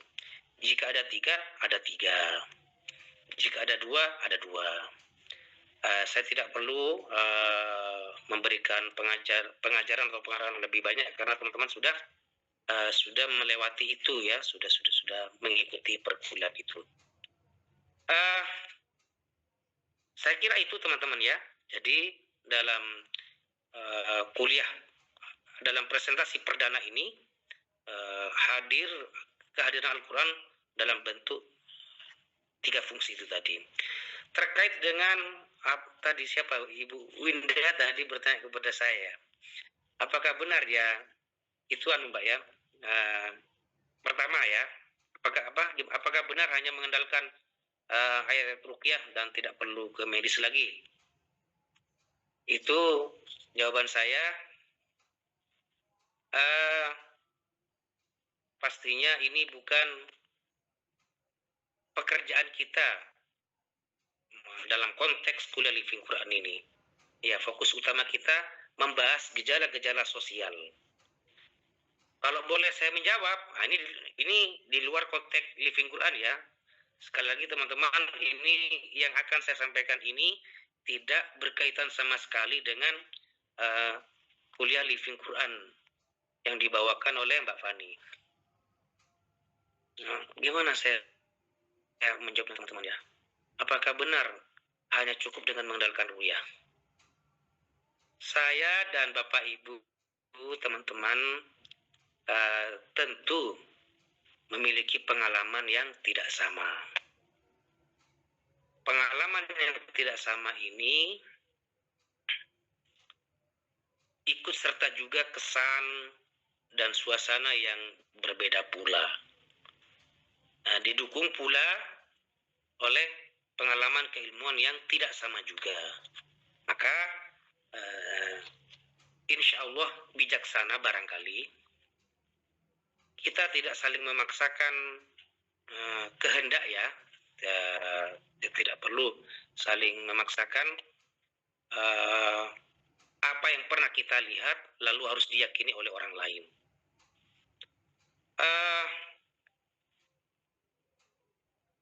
Saya tidak banyak pengalaman Bapak Ibu ya, tetapi sedikit yang saya ketahui bahwa Al-Quran itu ini berdasarkan doktrin ya, Pertama, berdasarkan doktrin. Kalau berdasarkan kenyataan nanti. Kalau berdasarkan doktrin, doktrin itu dogma agama yang harus kita meyakininya. Jika kita tidak yakin, maka bisa dikatakan murtad nanti ya. Paham atau tidak harus meyakini. Nah, namun sebagai manusia yang diberi potensi akal oleh Allah Ta'ala, maka kita dianjurkan untuk melakukan penelitian. Kita juga diperintah oleh Al-Quran untuk mengerahkan akal yang diberi oleh Allah ini dengan semaksimal mungkin. Agar apa? Agar semakin menikmati keyakinan kita kepada Allah Ta'ala. Pertama, sebagaimana hadis yang telah saya bawakan pada pertemuan yang pertama dahulu, bahwa ini sahih ya, bisa diteliti, yang bisa dicari hadisnya itu, yaitu beberapa sahabat Nabi yang dimintai tolong oleh suatu masyarakat yang kepala sukunya itu tersengat kalajengking, lalu diobati, diruqyah, bahasa kita diruqyah, diobati dengan bacaan Al-Fatihah, dan itu diakui oleh Nabi. Kalau kita ini ingkari, maka kita bisa dikatakan tidak percaya kepada Nabi. Memang berpotensi murtad nanti itu. Nah, maka karena Al-Quran, karena Al-Fatihah itu merupakan ayat Al-Quran, dan ayat Al-Quran tidak hanya Al-Fatihah, ayat Al-Quran itu dimulai dari surah Al-Fatihah sampai An-Nas, maka menggunakan Al-Quran sebagai media penyembuh diakui oleh Nabi Muhammad SAW. Ya, sampai Nabi berkata gimana itu? Dari mana engkau tahu bahwa Al-Fatihah bisa digunakan sebagai media penyembuh? Sampai Nabi berkata, sisakan aku sedikit. Nah, ini kata-kata Nabi ini untuk tidak bermaksud Nabi itu ingin sekali diberi, enggak. Nah, kita jangan memahami seperti itu. Nabi dengan mengatakan sisakan aku juga dibagi ya, itu untuk mendukung, untuk menguatkan apa yang dilakukan oleh sahabatnya itu benar. Apa yang dilakukan oleh sahabatnya itu apa? Yaitu membacakan Al-Fatihah sebagai ruqyah, sebagai media penyembuh. Kemudian yang kedua, ini berdasarkan kenyataan. Berdasarkan kenyataan yang kita jumpai masing-masing ya. Kalau yang pertama hadis itu, kalau kita nggak yakin ya bisa sama saja dengan mengingkari kenabian Nabi Muhammad. Al-Quran juga beberapa tempat itu menyatakan sebagai syifa linnas. Nah, ini oleh beberapa peneliti dikatakan bahwa Al-Quran itu sebenarnya tidak hanya digunakan obat jiwa, tetapi juga sebagai obat untuk mengobati penyakit-penyakit fisik berdasarkan penelitian mereka. Nah, benar atau tidak, ini kembali kepada pengalaman kita masing-masing Bapak Ibu ya. Sekali lagi kembali kepada kenyataan masing-masing. Mestinya Mbak Fani tadi merasa tertantang. Maaf, saya tidak bermaksud Ani ya. Iya Pak. Saya tidak bermaksud mengadu domba ya, enggak. Tetapi Mbak Fani mestinya harus semangat tadi seolah-olah tadi Ibu Maulidah memberikan kesempatan kepada Mbak Fani untuk membuktikan bahwa ruqyah bisa dibuktikan secara ilmiah. Tentu nanti Mbak Fani akan meluangkan waktunya khusus di dalam penelitian ini. Ya. Jadi iya, itu merupakan tantangan ilmiah itu, Mbak. Tidak harus kemudian disikapi dengan tidak ya. Kalau saya pribadi Bapak Ibu ya, Sekali lagi, pengalaman pribadi tidak sama. Kalau pengalaman pribadi saya sejak mengetahui, mendengarkan hadis yang berkata begini. Ini hadis sahih ya, silakan teman-teman teliti. Ini Dzul Izzi ini yang biasa meneliti ini. Nanti dicari Mas Dzul Izzi ya. Hadis ini diriwayatkan oleh siapa, tapi insya Allah saya bisa mempertanggungjawabkan bahwa hadis ini sahih. Apa hadisnya? Saya lupa, tapi ada bagian yang saya ingat. Kata Nabi begini, Rasulullah SAW bersabda, "Au kama qala," atau sebagaimana yang beliau sabdakan, jika kamu mengalami sakit pada bagian anggota tubuhmu, maka sentuhkan telapak tanganmu ke bagian yang sakit itu, kemudian bacalah Bismillah, Bismillah, Bismillah, A'udzu billah bi'izzatillah wa qudrati min syarri ma ajidu wa uhadhiru. Yang artinya, Bismillah, dengan nama Allah, dengan nama Allah, dengan nama Allah, aku berlindung kepada Allah, bi'izzatillah, dengan keagungannya, wa qudrati, dan dengan kekuasaannya, dari min syarri ma ajidu, dari yang aku derita, min syarri ma ajidu wa uhadhiru, dan yang aku khawatirkan. Itu makna dari doa yang diajarkan oleh Nabi itu. Jadi kata Nabi, siapapun umatku yang sakit di bagian tubuhnya mana saja, di bagian kepala kek, kaki kek, perut kek, atau yang lain, sentuhkan telapak tanganmu, maka bacalah 3 kali Bismillah, Bismillah, Bismillah, A'udzu billah bi'izzatillah wa qudrati min syarri ma ajidu wa uhadhiru, sebanyak 7 kali. Silakan Mas Dzul Izzi teliti kata kuncinya ini, Mas. Apa itu? A'udzu billah bi'izzatillah wa qudrati min syarri ma, atau boleh teman-teman kalau ingin meliti pakai kata kunci min syarri ma ajidu, min syarri ma ajidu wa uhadhiru. Pasti itu nanti keluar di Google itu. Teman-teman, hadis ini saya praktekkan teman-teman sejak saya usia belasan tahun itu. Pengalaman pribadi saya, entah ini sugesti, ya Bapak Ibu semuanya, entah ini sugesti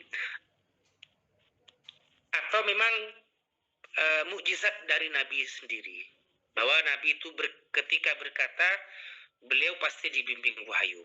Nabi Shallallahu Alaihi Wasallam dalam beliau bersabda, tidak berdasarkan hawa nafsu, ia bersumber dari wahyu dari Allah Ta'ala, maka pasti benar adanya.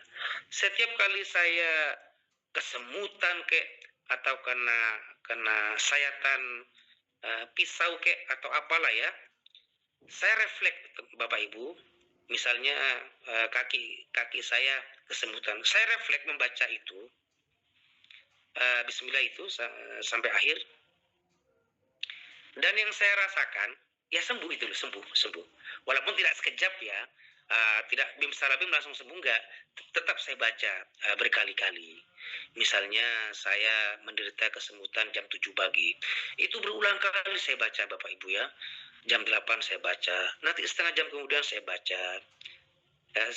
Ya cepat atau lambat dan tanpa menggunakan obat medis, saya merasakan sembuh dengan sendirinya.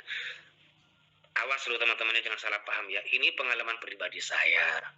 Nah, pengalaman pribadi itu ya tidak bisa dipaksakan kepada banyak orang itu. Orang Arab, teman-teman, Bapak Ibu ya, saya kurang lebih 3 tahun bermukim di sini. Saya melihat barangkali apa yang saya lihat ini apa yang saya lihat ini tidak sama dengan yang lainnya. Kalau yang saya lihat, maka Bapak Ibu nanti jangan hanya percaya pada yang saya sampaikan, bisa digali lebih lanjut bertanya kepada yang lain.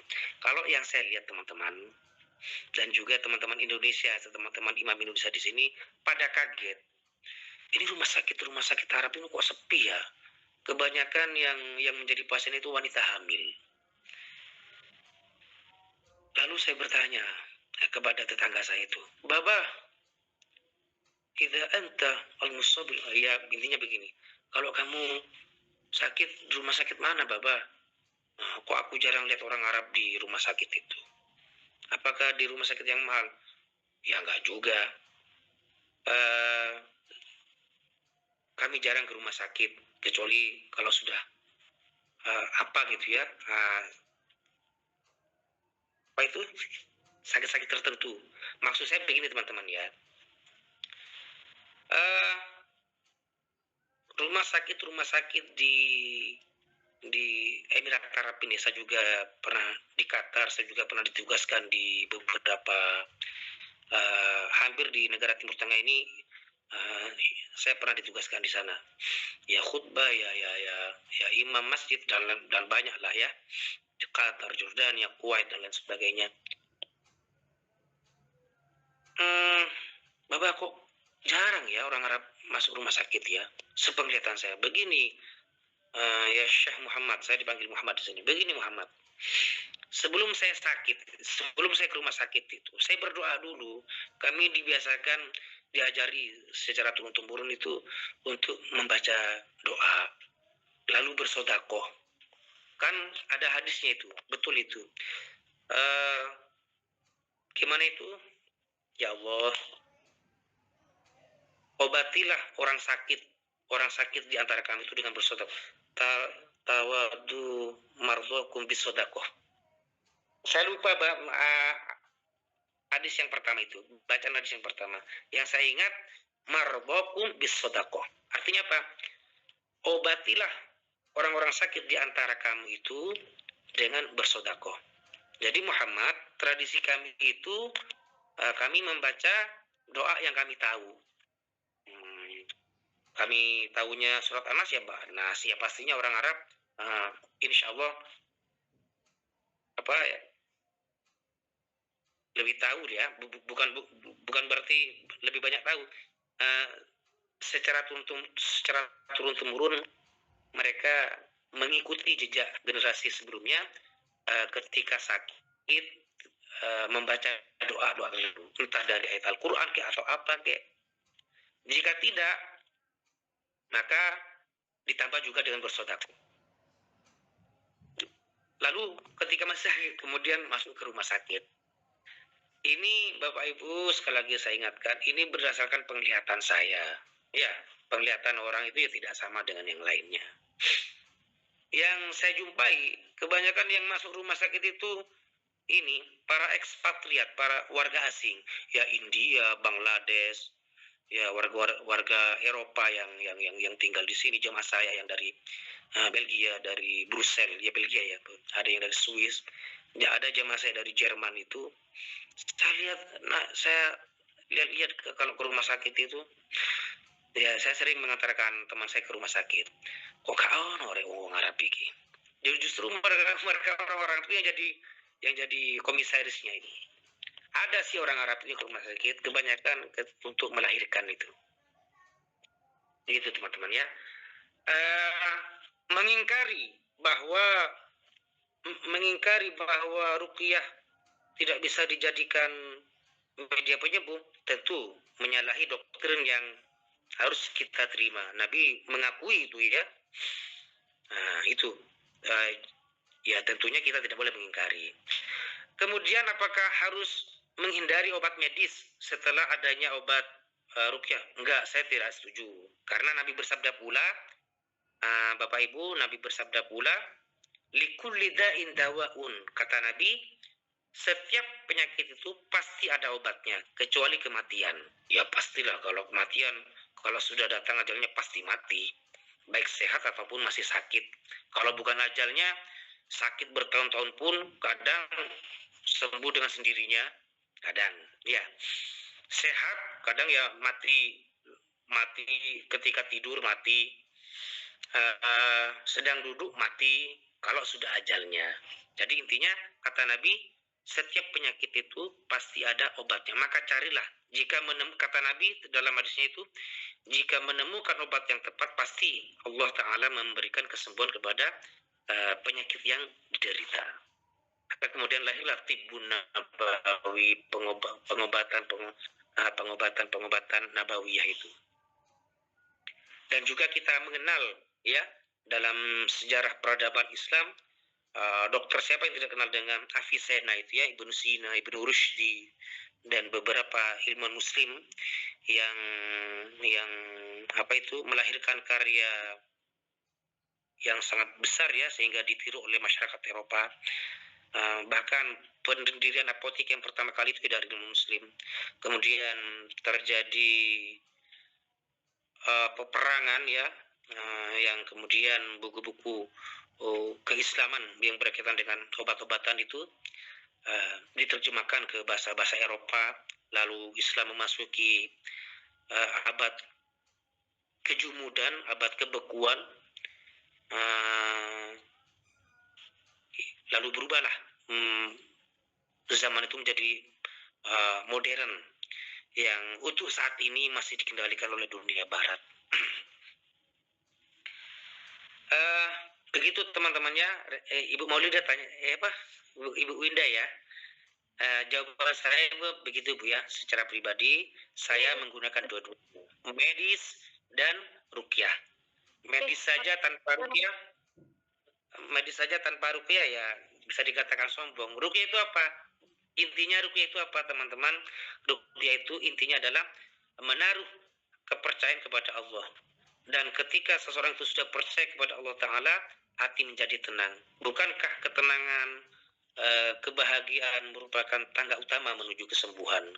Dan kita ingat ya, pada fenomena COVID-19 kemarin itu, lagi-lagi yang saya lihat ini, dan juga insya Allah berdasarkan testimoni banyak orang yang para pasien yang menderita COVID. Nah, gimana Ibu Maulida yang sudah 20 tahun jadi perawat ya, bagaimana kita nanti bisa menanti tanggapan beliau ya. Yang saya lihat begini Bu ya, di Bangkalan, Surabaya dan beberapa tetangga saya itu, dan juga testimoni banyak orang Ibu ya, para penderita COVID-19 itu ketika mereka praktisnya Ibu ya, ketika mereka sering mendengarkan berita kematian, maka dan apalagi ditambah sering mendengarkan ambulan, sirine ambulan yang meraung-raung itu, mereka ini malah memperparah sakit mereka yang berujung kepada kematian. Tetapi pasien COVID ketika diberikan sugesti bahwa kehidupan ini hanya sementara, maka jangan takut pada kematian, semua orang pasti mati, dan nasihat-nasihat lainnya ya, sehingga jiwanya menjadi tenang. Dan ketika tenang, mereka itu cepat sembuh. Nah, ini insya Allah pernah saya merasakan, melihatnya sendiri, dan juga banyak pengakuan dari banyak orang lain. Gimana Ibu Maulida, kesan Ibu dalam kasus COVID-19 itu bagaimana Bu? Oke, benar Ustadz, karena kalau pasien sakit COVID itu kan yang maksudnya kan kena virus itu menyerang ke seluruh tubuh, terutama ke bagian autoimunnya Ustadz. Yang diserang itu kekebalan tubuhnya, tidak bisa merespon dari virus itu. Jadi kalau orang sakit itu kan sudah hormon stresnya juga meningkat, akhirnya kan kalau dengar suara atau berita-berita yang negatif itu kan semakin stres. Jadi hormon yang meningkatkan stres itu akan meningkat, tidak akan menjadi obat apapun tidak akan bisa merespon gitu. Responnya jadi jelek gitu. Sehingga imunitasnya semakin menurun. Kalau imunitas tubuh itu kan umpamanya itu suatu pasukan itu yang ada di dalam tubuh kita itu sel darah putih. Sel darah putihnya itu berusaha untuk menyerang virusnya itu kan Ustadz.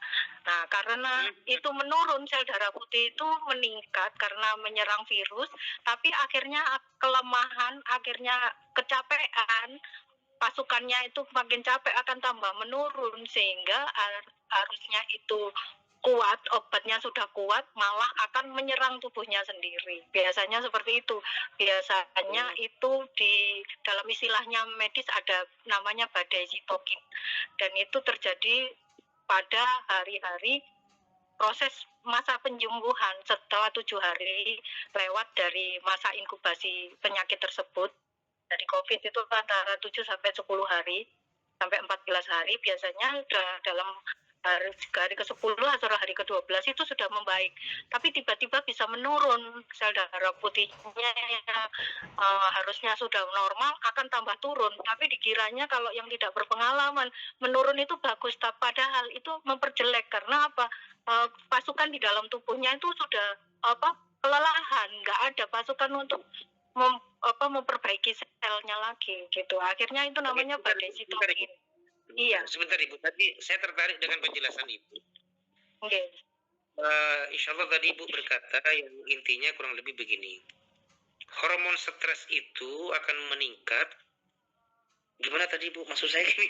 Iya. Gimana?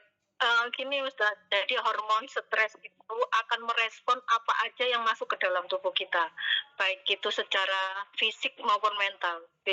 Secara fisik mungkin adanya virus, makanan atau apa aja yang kita konsumsi gitu ya, apa hawa di luar, umpamanya kita kena dingin gitu kan, itu hormon stres kita akan meningkat. Itu kayak ketenangan jiwa Bu, apakah ketenangan jiwa itu masuk dalam faktor eksternal Ustadz, maksudnya itu secara mental. Nah itu biasanya dikuatkan dengan ayat-ayat Al-Quran itu, biasanya yang meyakini umpamanya baca surat Al-Fatihah di dalam umpamanya meyakini. Dan kita kalau berobat kan harus ada keyakinan dulu, seperti kita harus beriman kepada Allah, ya otomatis kita yakin bahwa Allah akan menyembuhkan dengan wasilah apa, dengan wasilah kita berobat ke dokter atau pakai media. Medianya umpamanya pakai obat-obatan dari dokter, atau kita pakai enzim, bisa rukyah juga. Apakah ada ketenangan jiwa dengan ada hubungannya Ustaz. Imunitas. Ada. Itu ada jurnalnya kok Ustaz. Saya pernah ikut itu di dalam kajiannya atau MQ dakwah yang dibawahi oleh Ustadz Abdullah Gimnasiat itu tiap Sabtu itu beliau itu kalau Sabtu pagi jam 5 waktu Indonesia bagian Barat ya, itu yang menjelaskan adalah dokter bedah, tapi beliau bisa menjelaskan saat COVID itu masih ada di YouTube, masih ada, kalau bisa dilihat, kita ini scroll di MQ digital itu penjelasan dari dokter di hari Sabtu, tiap hari Sabtu waktu sampai sekarang masih ada. Dan kalau waktu masa COVID itu benar-benar beliau menjelaskan bagaimana hubungan antara obat-obatan secara tibu nabawi, juga obat-obatan dari rukyah atau obat-obatan lewat wirid, lewat ayat-ayat Al-Quran apa yang dibaca, sehingga meningkatkan daya tahan tubuh dan menekan hormon kortisol. Itu semuanya ada, secara ilmiah ada Ustaz. Saya pernah ikut ininya, cuma jurnal-jurnalnya memang saya belum sempat untuk menginikan sih, istilahnya untuk mencari itu. Ini perlahan-lahan setelah saya menyimak testimoni dan pengalaman Ibu Maulidah ya, saya perlahan-lahan mengaitkan, insya Allah sangat berhubungan ini, dan wajar jika tetangga-tetangga saya ini jarang menderita sakit, karena ketika mereka itu, ini generasi tuanya ya, kalau generasi muda Arabnya yang saya lihat itu memang banyak, yang saya lihat ini generasi tuanya 40 ke atas itu. Jadi ketika mereka sakit itu mereka tidak buru-buru ke dokter, mereka menenangkan diri, mereka membaca sekian doa yang mereka hafal, yang efeknya menjadi ketenangan. Dari ketenangan itu kadang mereka itu mengatakan, tamam ya Muhammad, tahasatu jaidan. Alhamdulillah Muhammad, saya sudah baik ini. Saya kalau minum obat nanti malah semakin sakit. Lalu ibu ya, beberapa dan bapak ibu semuanya, ini pengalaman pribadi saya ketika saya ke puskesmas dan ke beberapa rumah sakit atau klinik lainnya. Ketika saya melihat dokternya akan menyuntik misalnya atau memberikan obat, lalu membaca Bismillahirrahmanirrahim, itu ya Allah ya Karim, itu menimbulkan ketenangan, kebahagiaan luar biasa pada pasien itu. Sehingga ya itu efeknya dalam waktu dekat sembuh. Ini lagi-lagi pengalaman pribadi. Baik Bapak Ibu semuanya, saya kira cukup ya. Mbak Fani ada yang ditambahkan? Saya kira cukup Mbak Fani ya. Halo. Bapak, cukup. Oke teman-teman, kita juga apresiasi kepada teman-teman yang lainnya, Pak Saiful Rijal, Ibu Winda, Ibu Maulida dan lainnya. Ini karena waktu yang sedikit ya, insya Allah banyak teman-teman lainnya yang ingin memberikan masukan. Revisi dari penampilan Mbak Fani hanya menyediakan makalah Mbak ya. Jadi hasil wawancara Mbak Fani ditulis dalam makalah itu ya. Ya. Pokoknya apa yang telah diberikan oleh dosen pengampu tentang metodologi penelitian itu harus dipraktekkan. Dan ini juga latihan pertama Bapak Ibu sebelum nanti ke skripsi yang sesungguhnya. Saya kira itu teman-teman, saya sebagai teman panjenengan semuanya mohon maaf atas segala kekurangan saya. Terima kasih atas segala perhatian. Wassalamualaikum warahmatullahi wabarakatuh.